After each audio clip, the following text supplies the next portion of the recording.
District tribal टंगनि आफादगिरि मृत्युंजय बसुमतारी दिनै आच्छा दिनै जोङो बे 21 आगस्टआव बे चौदियानि तिराप माबानि ओनसोलनि बेलेन ब्लक बे बेलेन ब्लकआव जोंनि आसाम सरकारा आसाम गभर्नमेन्टआ 7टा हारिखौ गोदानै माने बेखौ प्रोटेक्टेड क्लास हिसाबै थिसननानै होदों।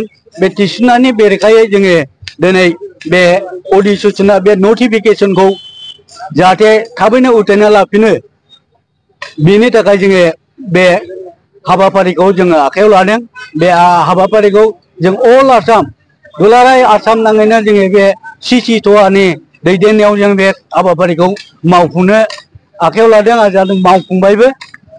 बेनि गेजेरजों जोंनि ट्राइबेल सिगांनि थाखानाय ट्राइबेल माहारिफोरनि गेजेराव जोंनि बे गोदानै सोसननाय ट्राइबेल बेलेननि ब्लकआव प्रोटेक्टेड क्लास हिसाबै दिहुननायनि गेजेरजों जोंनि सिगांनि माने ट्राइबेल माहारिनि मानसिफ्रा गोबां खहा जागोन। बिनि थाखायनो जोङो जाहाथे बे गोदानै नटिफिकेशन बे प्रोटेक्टेड क्लास 7टा हारिनि मानसिफोरखौ प्रोटेक्टेड क्लासाव सोसननायनि बे नटिफिकेशन थाबैनो उथायनानै लाफिनो बेनि थाखाय जों दिनै बे नटिफिकेशनखौ सावनानै जोङो बे खुद्रि सारनाय हाबाफारिखौ जों आखायाव लादों।